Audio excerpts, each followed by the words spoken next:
कृष्णाय वासुदेवाय हरे परमात्मने प्रणतः कलेश नाशाय गोविंदाय नमो नमः।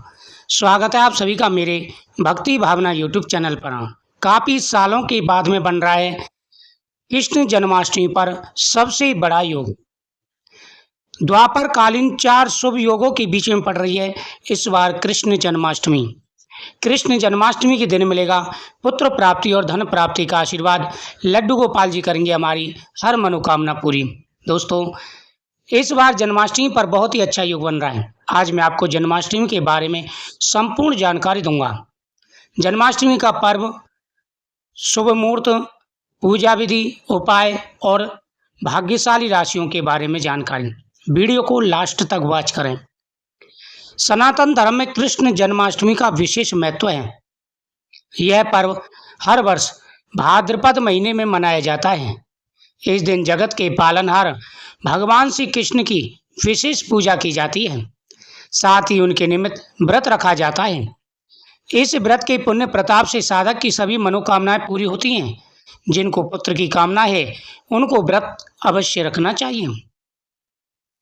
हर वर्ष भाद्रपद माह के कृष्ण पक्ष की अष्टमी तिथि पर कृष्ण भगवान का जन्मोत्सव मनाया जाता है। इसी दिन भगवान विष्णु ने अपने पूर्ण कलाओं से अवतार धारण किया था।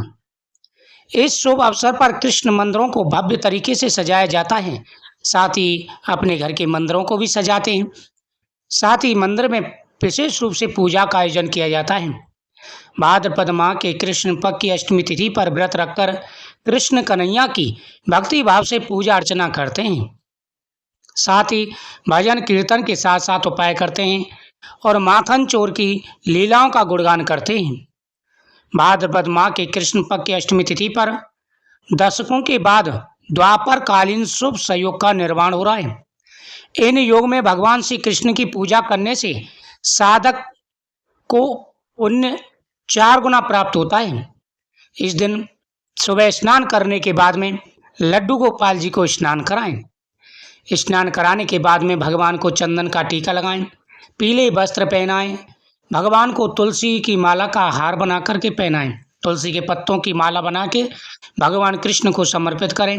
मोर पंख भगवान को समर्पित करें। यह मोर पंख बहुत ही प्रभावशाली चीज है। भगवान कृष्ण को बेहद ही प्रिय भी है। मोर पंख भगवान के सामने चढ़ा करके अगर उस मोर पंख को घर में रखते हैं तो साक्षात भगवान कृष्ण की कृपा बरसती है। पंचांग के अनुसार भाद्रपद माह के कृष्ण पक्ष की अष्टमी तिथि 26 अगस्त को देर रात 2:20 तक रहेगी और इसकी शुरुआत 7 तारीख को यानी 25 तारीख को 27:40 यानी 26 तारीख की सुबह 3:40 से तिथि प्रारंभ हो जाएगी और रात तक ये तिथि चलेगी। तो पूर्ण तिथि है, कोई परेशानी। इस वजह से 26 तारीख को यह पर्व मनाया जाएगा। 26 तारीख को जब कृष्ण जन्माष्टमी मनाई जाएगी उस समय रोहिणी नक्षत्र भी लग जाएगा। और भगवान श्री कृष्ण का जो जन्म हुआ था वो रोहिणी नक्षत्र में ही हुआ था। भगवान श्री कृष्ण की पूजा के लिए बेहद ही शुभ समय रहेगा रात के 12 बजे, क्योंकि इस दिन भगवान कृष्ण का जो पूजन किया जाता है वह रात को 12 बजे ही किया जाता है। जो व्यक्ति भगवान कृष्ण की पूजा करते हैं उनके जीवन में आ रहे सारे कष्ट और परेशानियां दूर हो जाते हैं। भगवान श्री कृष्ण की जो पूजा है वह वृषभ लग्न में भगवान का जन्म हुआ था और इस शुभ अवसर पर हर्षण योग का निर्माण भी हो रहा है। साथ ही सर्वार्थ सिद्धि योग भी का निर्माण भी हो रहा है। तो कई ऐसे योग बन रहे हैं जो बहुत ही शुभ हैं। इन योगों में अगर भगवान की पूजा की जाए तो विशेष फल प्राप्त होता है। जो व्यक्ति इस दिन भगवान कृष्ण के सामने मोर पंख समर्पित करके और भगवान के मंत्रों का जाप करते हैं उनकी प्रत्येक मनोकामना पूरी हो जाती है। 26 तारीख का यह पर्व रहेगा। अब मैं आपको उपाय बताने वाला हूँ, ध्यान से आपको सुनना है। दोस्तों, भगवान श्री कृष्ण का जो जन्म है वह भाद्रपद मास की अष्टमी तिथि रात 12 बजे हुआ था और बुधवार रोहिणी नक्षत्र था। तो इस बार रोहिणी नक्षत्र पड़ रहा है। योग बहुत ही अच्छा बन रहा है। जब पृथ्वी पर धर्म का लोप होता है और अधर्म की वृद्धि होती है तब भगवान अवतार लेते हैं और पुनः धर्म की स्थापना करते हैं। तो यहाँ पर भी भगवान ने अवतार लेकर के पूतना से लेकर के और महाभारत तक सभी राक्षसों का नाश किया, और यहाँ तक कि उनका अपने कुल का भी जो है नाश हो गया था। तो भगवान ने पुनः धर्म की स्थापना की और फिर वो है बैकुंठ यानी गोलोक धाम को गए थे।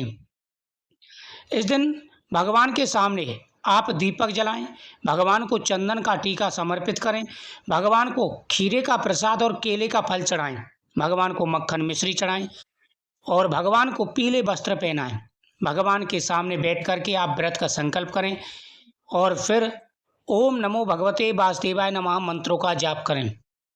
ऐसा करने से मनोकामना पूरी हो जाती है। भगवान को नारियल का प्रसाद चढ़ाएं और यह नारियल का प्रसाद, खीरे का फल, केले का फल आपको खाना है। इसका बड़ा महत्व है। इस दिन भगवान को आप अपने हाथ से तुलसी के पत्तों की माला बना के पहनाएं, साथ ही बैजंती की माला बाजार से ला करके भगवान को समर्पित करें। भगवान के सामने आप इस दिन हवन भी कर सकते हैं और साथ ही भगवान की कथाओं का श्रवण करें। जितनी ज़्यादा हो सके भगवान कृष्ण की जन्म की कथा सुने और रात को 12 बजे भगवान का अभिषेक करें पंचामृत से। दूध, दही, शहद, घी, शक्कर, दूध, दही और घी ये गाय का होना चाहिए तो ज़्यादा अच्छा है। जो व्यक्ति भगवान का पंचामृत स्नान करने के बाद में चरणामृत जो होता है उसे पान करते हैं, उसका शरीर निरोगी हो जाता है और पुत्र की प्राप्ति होती है, धन की प्राप्ति होती है। भगवान के सामने रखा हुआ मोरपंख तिजोरी में रखने से हर प्रकार का सुख और वैभव प्राप्त होता है, घर में रखनी चाहिए। भगवान के सामने रखा हुआ प्रसाद सभी में बांटना चाहिए। इस दिन सिंघाड़े का आटा और धनिये की पंजीरी मिक्स करके प्रसाद बनाना है और वह सब में बांटना है। इस दिन कई राशियां हैं बेहद ही भाग्यशाली, तो इस दिन मक्खन मिश्री और खीरे का प्रसाद आपको जरूर खाना है। अमरूद और केले का फल आपको जरूर खाना है, इससे पुत्र प्राप्ति होगी। मेष राशि, वृषभ राशि, कर्क राशि, सिंह राशि, तुला राशि, वृश्चिक राशि, धनु राशि, कुंभ राशि, मीन राशि ये राशियां हैं जो इस दिन बहुत ही ज़्यादा भाग्यशाली और शुभ रहने वाली हैं। दोस्तों मैंने टेलीग्राम का लिंक आपको डिस्क्रिप्शन बॉक्स में दे दिया है। मैंने टेलीग्राम चालू किया है और अगर आपको कोई भी जानकारी चाहिए, आपके कोई चीज़ समझ में नहीं आ रही है तो आप वहाँ पर जाके कमेंट कर सकते हैं, आपको जानकारी मिलेगी। अगर आप कुंडली वगैरह दिखाना चाहें तो भी आप वहाँ पर कुंडली दिखा सकते हैं। कुंडली का थोड़ा सा चार्ज रहेगा, बाकी आप कोई सवाल वहाँ पूछना चाहें तो पूछ सकते हैं। काफ़ी ऐसी चीज़ें होती हैं जो आपके मन में है, आप पूछना चाहते हैं, तो इसलिए मैंने टेलीग्राम चालू किया है। लिंक आपको डिस्क्रिप्शन बॉक्स में मिल जाएगा। वहाँ पर जैसे उस पर क्लिक करेंगे, वहाँ पर ज्वाइन का बटन आएगा, उस पर क्लिक कर देना है। आपका जो है ज्वाइन वहाँ पर हो जाएगा और आपको वहाँ पर जानकारी प्रोवाइड हो जाएगी, जो भी आप जानकारी चाहते हैं। वीडियो को शेयर करें, चैनल को सब्सक्राइब करना ना भूलें, साथ ही कमेंट में जय श्री कृष्ण जरूर लिखें।